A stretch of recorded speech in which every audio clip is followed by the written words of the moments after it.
Meus irmãos queridos, estamos numa semana difícil, mas eu quero lembrar para você que tem festa no céu, tem alegria no céu. Essa semana eu perdi 2 amigos, o Rubão e um amigo da Bahia que o Francisco citou.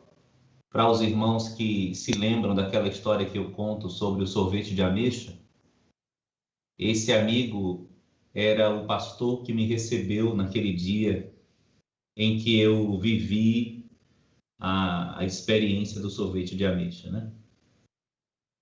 E foi extremamente especial para mim a amizade com ele, tudo que nós vivemos juntos. E eu fiquei muito abalado esses dias que recebi a notícia do falecimento dele, ainda mais porque houve um detalhe que aumentou, a meu ver, a dificuldade de enfrentar a morte dele. Que ele faleceu no dia do aniversário dele. E quando eu estava aqui orando e falando, Senhor, mas no dia do aniversário dele, não podia ser outro dia, né, que não trouxesse nenhum abalo a mais para a família, mas enquanto eu estava nessa reflexão, eu senti o Senhor falar comigo assim: mas vocês não costumam dar presentes de aniversário? Dessa vez, eu quis dar um presente para ele. E eu entendi a maneira que Deus estava agindo naquele momento. E o que eu quero compartilhar com os irmãos hoje tem muito a ver com isto, com a nossa percepção de que algo pode acontecer de maneira melhor do que aquela que aconteceu. Ou que quando a gente acha que Deus fez de um jeito que ele não devia ter feito. Tem algo que nos fortalece em relação a isso e tem algo que nos enfraquece em relação a isso. Nos enfraquece ficar pensando que Deus poderia ter feito de outro jeito, porque quando a gente pensa isso, a gente está desconfiando de Deus. Tem algumas reações que a gente tem quando alguma circunstância acontece que não é como nós esperávamos, né? Às vezes a gente não entende. E a gente fala assim, mas isso não faz sentido. Quando a gente diz assim, isso não faz sentido, a gente está quase que dizendo que quando eu não vejo sentido para alguma coisa, realmente não faz sentido. Então, de certa forma, a gente acaba se colocando numa condição de mais que Deus, né? Se eu não vejo sentido, então não tem sentido. Mas, na verdade, é Deus que controla todas as coisas e todos os tempos.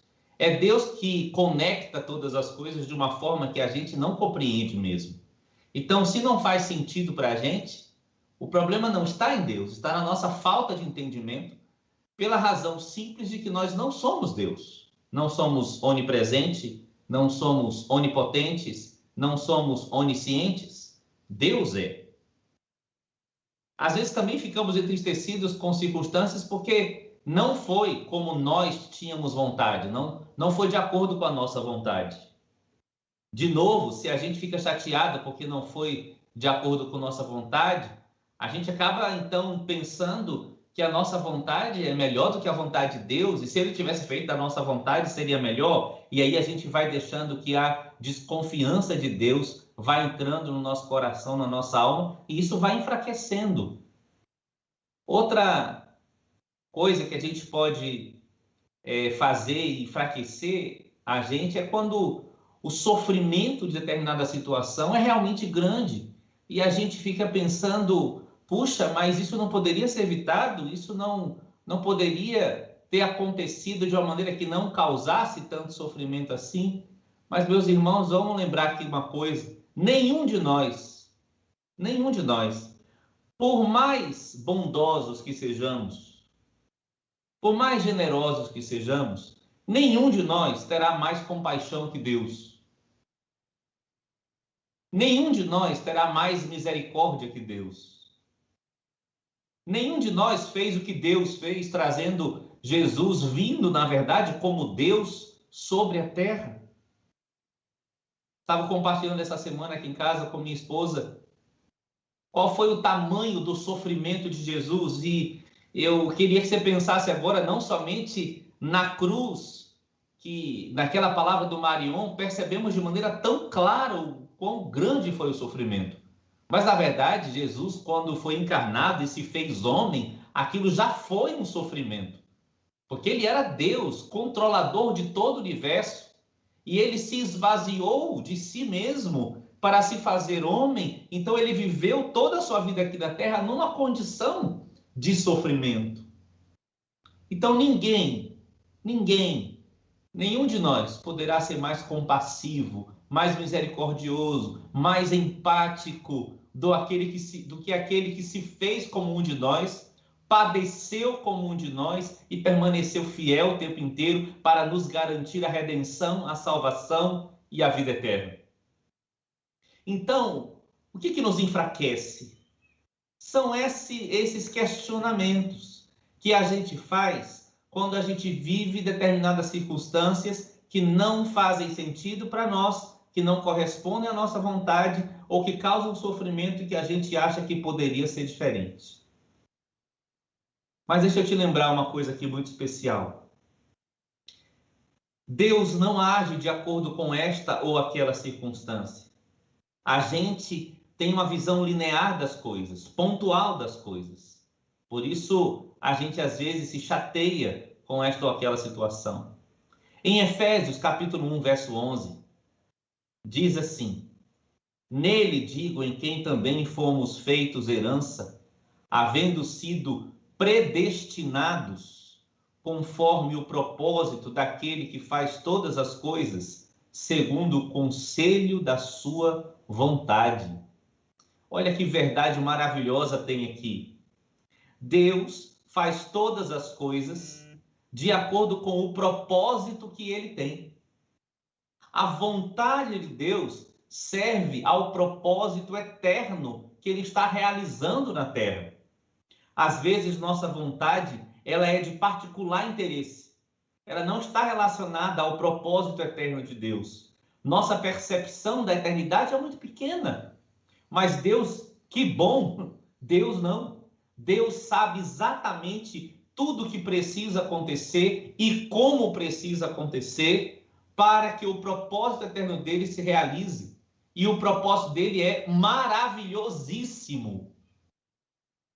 Eu quero chamar sua atenção para um momento na Escritura em que um homem vive esse dilema entre a situação dos sofrimentos que ele estava passando e o que ele percebia de Deus naquele momento que ele vivia, que é o Jó. Quero ler para você aqui alguns versículos de Jó. Olha o capítulo 40 de Jó, verso 2. Aquele que contende com o Todo-Poderoso poderá repreendê-lo? Que responda a Deus aquele que o acusa. E aí no verso 7 e 8, Deus diz assim para Jó: prepare-se como simples homem que é. Eu lhe farei perguntas e você me responderá. Você vai pôr em dúvida a minha justiça, Jó? Você vai me condenar para se justificar? Vocês se lembram que Jó estava vivendo aquela história muito difícil em que todas as coisas que ele tinha, ele estava perdendo.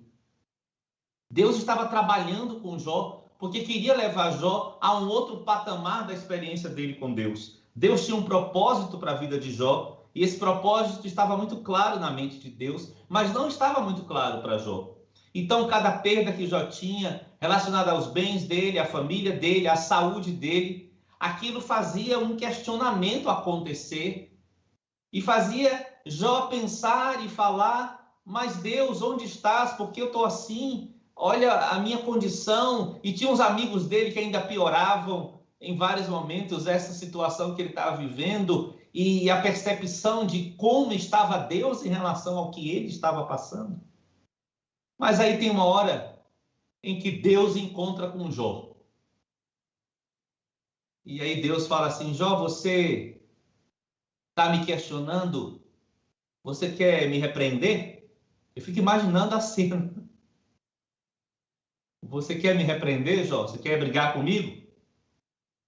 Então, vou te fazer umas perguntas. E você vai me responder.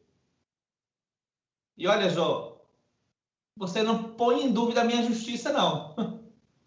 Você parece que está querendo me condenar para se justificar. Havia ali uma questão muito relevante que tem muito a ver com a gente. Quando a gente apresenta esses questionamentos todos, a gente está focando nossa atenção na gente mesmo, na nossa percepção, na nossa vontade, no nosso sentimento em relação às circunstâncias. A gente não está focando em Deus como deveria. Isso vai nos enfraquecendo, porque vai semeando essa desconfiança de Deus no coração da gente. Então Deus começa a fazer perguntas a Jó. E Deus começa a descrever a criação para Jó. E começa a colocar Jó diante de coisas maiores que ele. De criaturas, inclusive, maiores que ele. E por que Deus vai fazendo isso? Qual é o interesse de Deus neste momento em que Jó estava tão fragilizado pelas circunstâncias que estavam acontecendo? Qual era a intenção de Deus em mostrar para Jó que Jó não era nada e que Deus era tudo? É porque Deus queria que Jó chegasse a esse novo patamar que ele estava preparando para Jó. Deus queria que Jó saísse daquela ideia de que a justiça de Deus é toma lá da cá. Deus queria se apresentar para Jó de uma maneira mais plena, mais maravilhosa, mais clara. Deus queria mostrar para Jó o que Jó ainda não tinha visto. Então Deus precisava tirar Jó daquele foco nas situações complicadas que ele estava falando, e Deus precisava colocar Jó diante da grandeza do próprio Deus. Porque quando nós contemplamos, irmãos, a grandeza de Deus e não a grandeza das situações, nossas forças são recuperadas, porque nossas forças vêm de Deus. Nossas forças não vêm da nossa capacidade de entendimento. Não vem da compreensão que conseguimos ter das coisas. Não vem de nada que está em nós mesmos. A nossa força está em Deus. E Deus queria que Jó tivesse essa experiência de conhecer a Deus de verdade, de ser suprido completamente por Deus, para que nenhuma circunstância o afastasse da presença de Deus e da vida de Deus. Olha só que coisa maravilhosa acontece. Eu vou ler agora Jó 42, verso 1 a 5. Quando Jó se quebranta e admite a fragilidade dele, e para de questionar, e para de se ver em alguma condição de debater com Deus, quando Jó então está diante da própria fragilidade e da grandeza de Deus, então Jó tem as suas forças recuperadas, Jó tem muitas coisas restituídas, mas o mais importante não é o que Jó recuperou, mas é o que Jó passou a ter, que ele não tinha antes de todas aquelas circunstâncias. Escute o texto. Então Jó respondeu ao Senhor, quando Deus começou a falar todas aquelas coisas a respeito da grandeza dele, vista na criação que Deus começou a lembrar para Jó que existia. Então Jó respondeu ao Senhor: sei que podes fazer todas as coisas. Nenhum dos teus planos pode ser frustrado. Tu perguntaste: quem é esse que obscurece o meu conselho sem conhecimento? Certo é que falei de coisas que eu não entendia, coisas tão maravilhosas que eu não poderia saber. Tu disseste: agora escute e eu falarei. Vou fazer-lhe perguntas e você me responderá. E então Jó conclui: meus ouvidos já tinham ouvido a teu respeito, mas agora os meus olhos te veem. Qual era a intenção de Deus em trabalhar com Jó e permitir aquelas perdas que ele teve? A intenção de Deus era levar Jó a ver Deus como Deus é. Era levar Jó a não ter uma experiência com Deus apenas de algum conhecimento teórico, mas era levar Jó a ter uma experiência real e plena de ver o Senhor, de ter uma revelação de quem realmente Deus é. E, irmãos, essa é a intenção de Deus conosco, em nos deixar nesta terra por enquanto e permitir que a gente tenha perdas. Tudo aquilo que a gente considera especial demais, bom demais, pode se tornar alguma coisa que atrapalhe a gente de ver o Senhor. Toda vez que a gente se projeta diante das situações, diante das pessoas, diante de Deus, e a gente se dá algum destaque, isso nos afasta do Senhor, porque isso coloca a gente em destaque. Então, as perdas, o sofrimento vai fazendo a gente perceber nossa pequenez, porque a gente não tem controle sobre todas as coisas. A gente não pode impedir que determinadas coisas aconteçam. Então, nos resta olhar para a grandeza de Deus, porque Ele sim tem controle sobre todas as coisas e Ele nunca perde o controle. Jó admite isso e diz: nenhum dos teus planos pode ser frustrado. Irmãos queridos, podemos olhar as situações momentaneamente e achar que alguma coisa está se perdendo. Diante de Deus, nada está se perdendo, nada está confuso, porque Deus mantém o controle sobre todas as coisas. E aí Jó admite: eu questionei coisas que eu não entendia. Aí ele diz: maravilhosas demais eram estas coisas, de fato eu não poderia saber. Aí ele admite que o problema não está em Deus, está nele, porque eram maravilhosas demais para ele saber.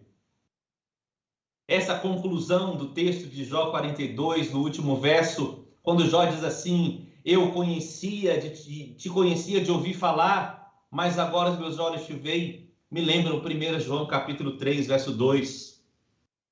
Quando João diz assim: amados, agora somos filhos de Deus e ainda não é manifestado o que havemos de ser. Mas sabemos que quando ele se manifestar, seremos semelhantes a ele, porque assim como ele é, o veremos. Sabe, meus irmãos, nós estamos sendo preparados por Deus. Com certeza, o que vivemos neste momento nos prepara para os próximos momentos. A gente sabe pelas Escrituras que situações difíceis vão aumentar nos dias que antecedem a volta de Jesus. Situações complicadas, problemas, sofrimentos vão aumentar. Mas deixa eu te falar uma coisa aqui que eu quero que fique marcada no seu coração. Deus não está nos preparando simplesmente para os momentos difíceis que virão. Deus está nos preparando para a gente ver Jesus como Ele é. Ele está nos preparando para o dia das bodas do Cordeiro. Ele está nos preparando para a consumação de todas as coisas. E tem um problema que precisa ser resolvido.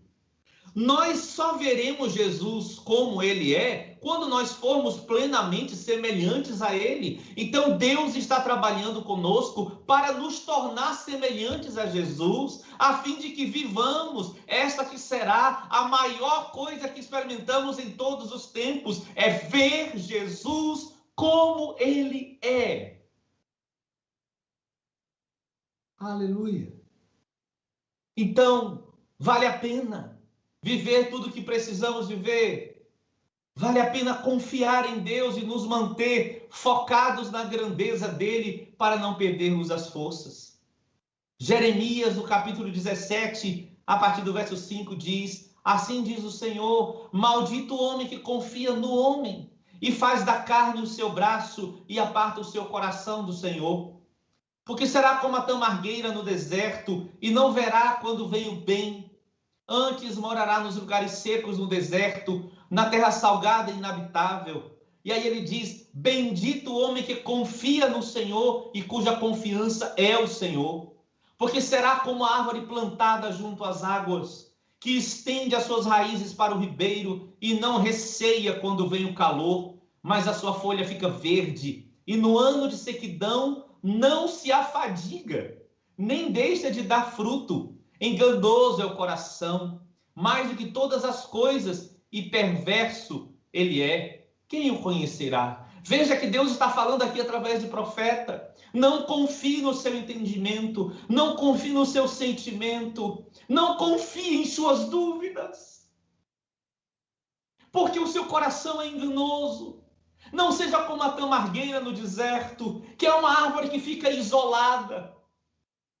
A tendência que nós temos quando questionamos Deus é ficarmos isolados em nossas dúvidas, num lugar seco e escuro, onde não há conforto nem consolo, porque nos afastamos daquele que é a origem do nosso vigor.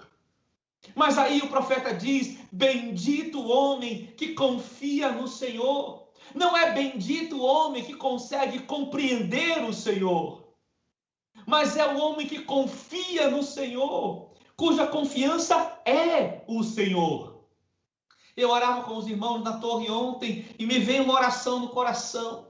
A nossa esperança não é um acontecimento, não é uma situação. A nossa esperança é uma pessoa, e o dia que essa pessoa vai chegar. E a nossa esperança, ela já esteve morta por somente 3 dias.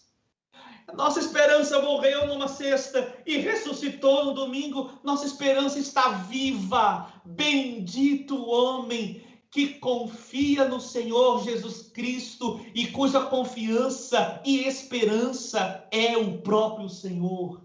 E não as circunstâncias, não a coisa bem ou a coisa ruim. É o Senhor que permanece estável em qualquer circunstância. Aleluia. Terá vigor quem confia no Senhor, como árvore plantada junto às águas. Suas raízes se estendem para o ribeiro. E ela não receia quando vem o calor. Ela não receia quando a circunstância complicada vem. Porque ela não receia. Porque como ela confia no Senhor, esta pessoa é como a árvore que está perto da fonte de sua força. Amado, querido irmão, é hora de nos aproximarmos mais do Senhor e uns dos outros, como lembrou Francisco. Não é hora da gente ir para as distrações, nem para a gente tentar fazer alguma coisa que divirta o coração, que afaste a gente dele, não. É hora de buscarmos ao Senhor, de orarmos mais, de lotarmos os horários de oração, de em família buscarmos a Deus todos os dias. É hora de nos aproximarmos daquele que é a razão da nossa força. Eu quero, nessa última parte da palavra, compartilhar com você um texto belíssimo de Isaías 40. Isaías 40 é um texto que fala do mesmo tema que estamos aqui mostrando em Jó e em Jeremias. O profeta ali está falando para uma nação que estaria em um cativeiro, e ele está falando sobre a libertação desse cativeiro. Isaías 40 divide o livro de Isaías. Antes de Isaías 40, tem várias profecias que falam de momentos complicados, de coisas difíceis, de juízo de Deus. Mas depois de Isaías 40, a partir de Isaías 40, são as profecias messiânicas que anunciam Jesus, que anunciam a vinda do seu reino. E qual é o divisor em Isaías 40? Veja, no versículo 27 de Isaías 40, o profeta diz: por que você reclama, ó Jacó? Por que você se queixa, Israel, dizendo: o Senhor não se interessa pela minha situação, o meu Deus não considera a minha causa? Veja que aqui Israel está focado em si mesmo, percebendo apenas o que a situação provoca nele, em Israel mesmo, e ele está reivindicando o direito de que Deus intervenha naquela situação e mude o que estava acontecendo. Então, aqui há um risco enorme de Israel enfraquecer mais ainda e perder de alcançar o propósito de Deus para ele. No verso 6, Tem 2 anúncios aqui que eu quero chamar a sua atenção. Depois, por favor, leia todo o capítulo, se possível, mais de uma vez. Tem 2 aqui clamores que Deus faz o profeta fazer ou manda o profeta proclamar. No versículo 6, está escrito assim: uma voz disse, clame. Eu perguntei, o que devo clamar? Anuncie que os seres humanos são como capim. Sua beleza passa depressa como as flores do campo. Parece que Deus está sendo duro aqui. Parece que Deus não está sensível à situação do povo. Não é verdade. O que Deus está falando é, para de olhar para você em relação à situação e olha para mim. Porque enquanto você ficar focado em você mesmo, na situação, nos seus sentimentos, nas suas reivindicações, nos seus interesses, você vai perder a força e você não vai alcançar o propósito. E aí, Deus está insistindo, então, que o seu povo observe o que importa ser observado na situação complicada. No verso 9, aí está escrito assim, ó Sião, mensageiro de boas notícias, grite do alto dos montes. O primeiro grito é, diga ao homem que ele é como capim, faça o homem não ficar apegado ao seu próprio entendimento, faça o homem perceber que ele não é tudo o que ele pensa. Mas agora aqui tem um outro clamor muito poderoso e maravilhoso, que junto com o primeiro clamor se torna poderoso para renovar as nossas forças. O clamor é, Sião, mensageiro de boas notícias, grite do alto dos montes, grite mais forte ao Jerusalém, grite sem medo. Grite sem medo, diga às cidades de Judá, olha qual é o anúncio, seu Deus está chegando. Aleluia!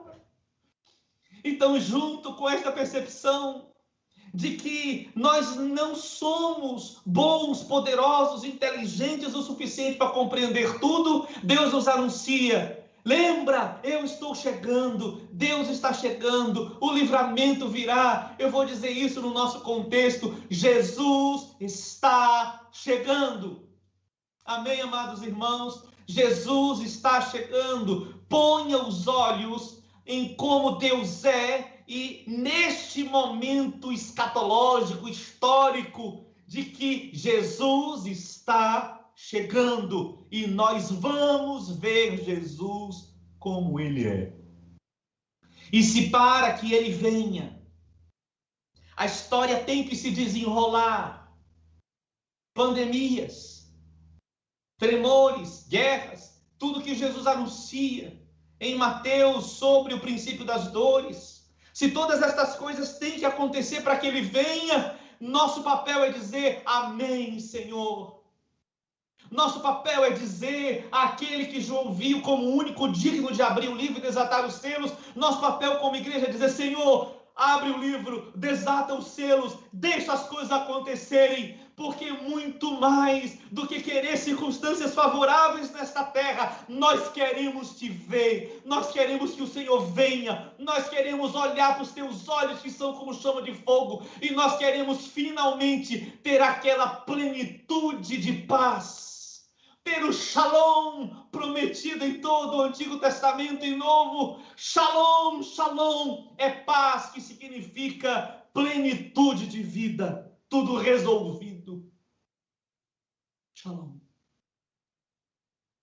E aí, o texto começa uma maravilhosíssima descrição da grandeza de Deus. Então eu quero ler com você um pouco mais desse texto a partir dessa descrição da grandeza de Deus. Por favor, se você puder ouvir esse texto agora com seus olhos fechados, pensando em Deus, ouça assim, deixe o Senhor revelar para você a grandeza dele para que isso renove suas forças. Diz assim, verso 10 em diante, sim, o Senhor soberano vem com poder, com um braço forte governará. Vejam, ele traz consigo sua recompensa.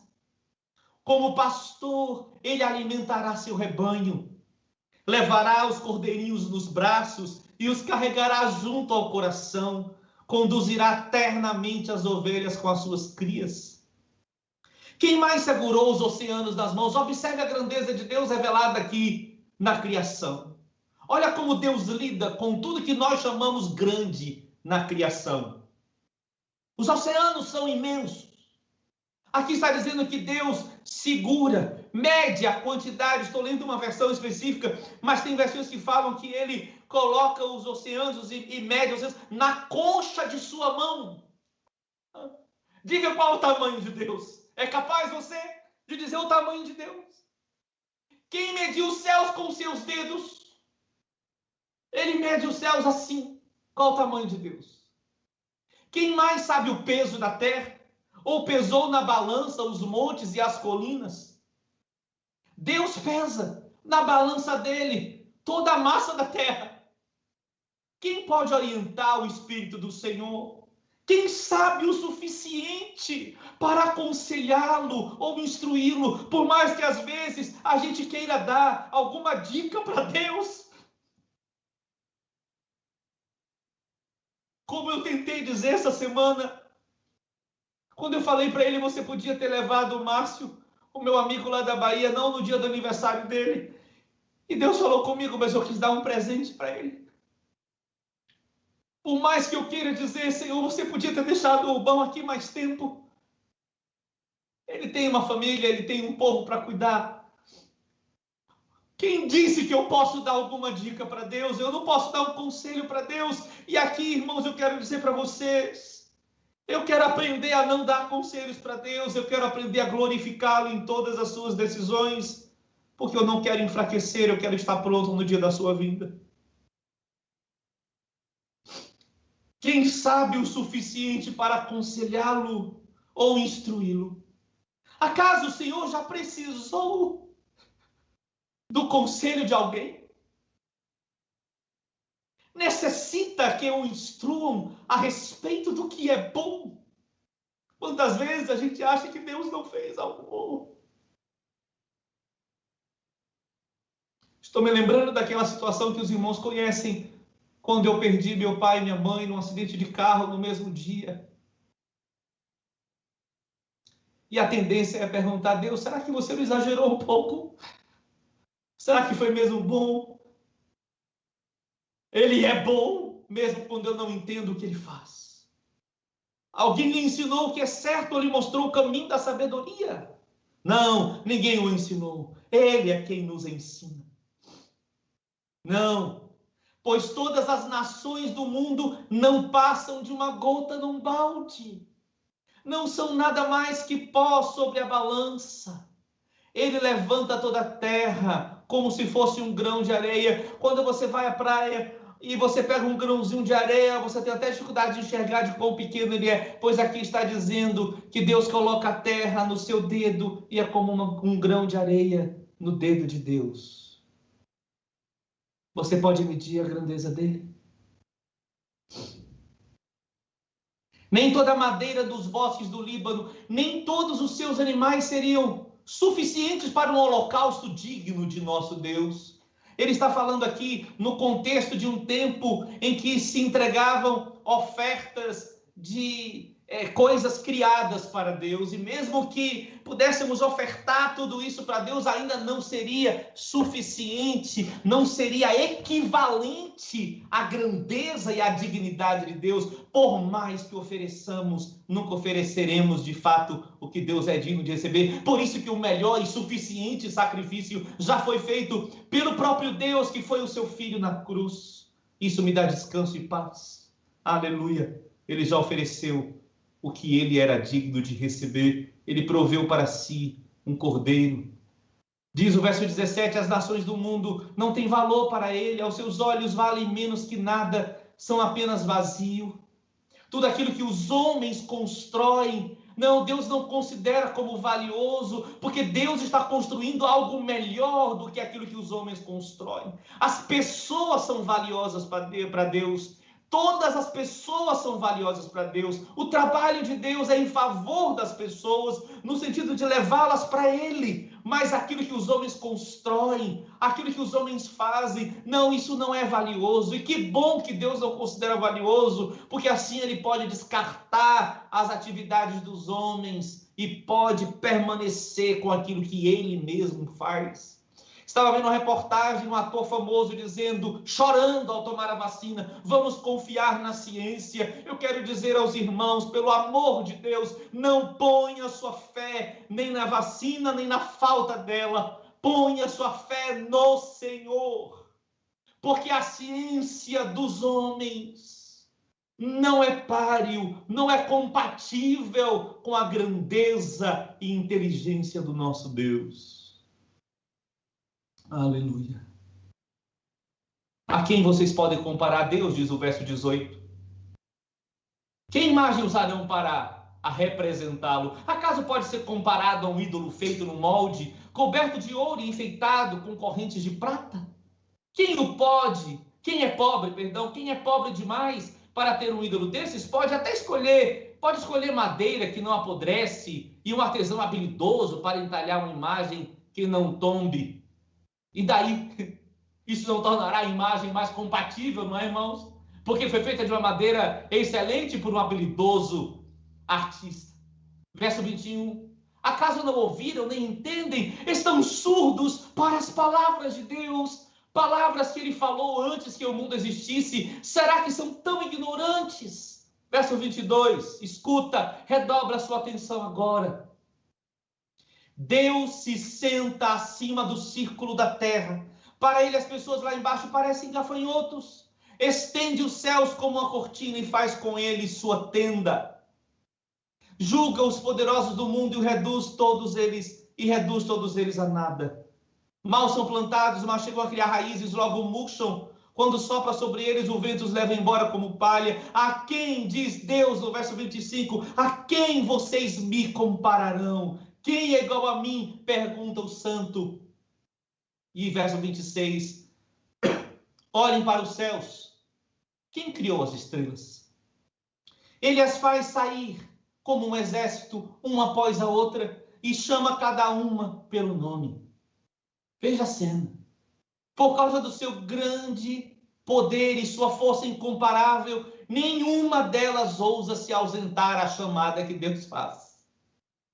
Oh, Jacó, como pode dizer que o Senhor não vê o que se passa, Israel? Como pode dizer que Deus não se importa com os seus direitos? Olha a grandeza de Deus, é claro que Ele te vê, ainda que você seja uma coisinha de nada, Ele te vê, porque os olhos dele te alcançam. Aleluia! Os olhos de Deus nos alcançam. Ó, Israel, como pode dizer que Deus não se importa com os seus direitos? Verso 28, você não viu? Você não entendeu? O Senhor é o Deus eterno, o Criador de toda a terra. Ele nunca perde as forças. Ó, irmãos, eu queria que você adorasse na sua casa agora, você dissesse glória a Deus, aleluia. Você celebrasse o Senhor quando eu ler esse versículo 28 aqui, ó. O Senhor é Deus soberano, o Senhor é o Deus eterno, o Criador de toda a terra. Ele nunca perde as forças, nem se cansa, e ninguém pode medir a profundidade de sua sabedoria. Aleluia, glória a Deus. E olha o verso 29, que é para cada um de nós. Deus dá forças aos cansados e vigor aos fracos. Até os jovens, que são tidos como mais fortes do que os demais, até os jovens perdem as forças e se cansam. E os jovens, os rapazes, tropeçam de tão exaustos que ficam. Verso 31. Mas os que confiam no Senhor renovam suas forças, voam alto como águias, correm e não se cansam, caminham e não desfalecem. Vou ler de novo. Mas os que confiam no Senhor renovam suas forças, voam alto como águias, correm e não se cansam, caminham e não desfalecem. Aqui o Senhor está dizendo a razão por que Ele fez todo esse diálogo em relação à fragilidade humana e à grandeza dele. Para de olhar segundo a sua ótica para o que está acontecendo. Olha para mim. Deus está dizendo, olha para mim. Contempla a minha grandeza. Eu quero encerrar contando uma coisa que eu chamo de parábola do sol. Tive a ajuda da minha querida irmã, especialista em astronomia, Rebecca Hansen, para refletir sobre o versículo 26 de Isaías 40. Olhem para os céus. Quem criou as estrelas? Elas faz sair, ele as faz sair como um exército, uma após a outra, e chama cada uma pelo nome, por causa do seu grande poder e sua força. Força incomparável, nenhuma delas ousa se ausentar. Existem bilhões de estrelas, bilhões de galáxias com bilhões de estrelas, e Deus conhece cada uma delas pelo nome. E aí Deus chama cada uma delas e nenhuma delas fica dizendo assim, Senhor, já vou, estou indo. Sabe por que as estrelas não se negam a obedecê-lo? Porque elas conhecem o grande poder dele e a sua incomparável força. Agora eu quero que você pense no nosso Sol, a nossa estrelinha, pequena em relação a tantas outras maiores que existem. O Sol, que é uma estrela pequena, tem 330 mil vezes o tamanho da Terra, a massa da Terra. Por causa de sua grande quantidade de massa, o Sol exerce uma força de atração pelos planetas do nosso, sobre os planetas do nosso sistema solar. O Sol tem 98% da quantidade de massa do sistema solar todo. Isso quer dizer que todos os planetas e satélites e demais corpos celestes do nosso sistema solar têm apenas 2%. Então, a quantidade de grandeza do Sol é que faz todas essas coisas girarem em torno dele e não perderem o seu lugar. Você sabe que a Escritura chama Jesus de Sol da Justiça e de Estrela da Manhã. Isso me faz pensar, então, que o Senhor Jesus, por causa de sua grandeza, de sua magnitude, ele mantém todos aqueles que lhe pertencem girando em torno dele, por menores que sejamos, ele consegue nos manter presos a ele. E eu queria que isso agora entrasse no seu coração, enchesse você de vigor. Olhe para a grandeza do Sol. Eu e você somos um cisquinho em relação à grandeza do planeta Terra. Quanto mais em relação à grandeza do Sol, não tem problema.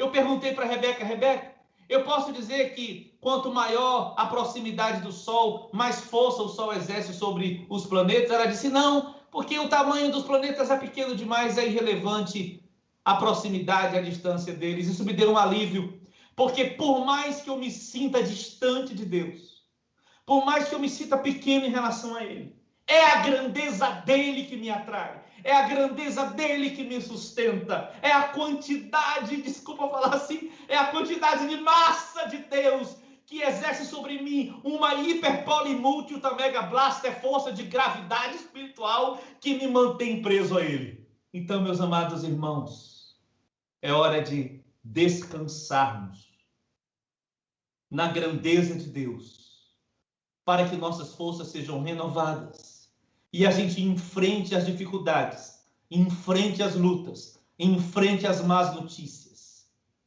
Quando você vir que alguma situação parece grande diante de você, tire os olhos da situação e contemple o sol da justiça, a estrela da manhã. Deixe que a revelação da grandeza dele renove as suas forças. Eu quero orar por você agora. Daqui a pouco vamos adorar ao Senhor com uma canção que vai nos lembrar ainda mais de quem é o nosso Deus. Mas agora eu gostaria que você fechasse os seus olhos um instante para facilitar pensar em Deus por um pouco. Se você está com alguém em sua casa, eu quero que você dê as mãos a esta pessoa, a estas pessoas. Vamos orar juntos ao Senhor. Senhor, eu te peço que todas as notícias difíceis que nós ouvimos esta semana, nesses últimos meses, até neste ano, todas as notícias agora fiquem pequenas diante da notícia de quão grande é o nosso Deus e de que Ele está chegando.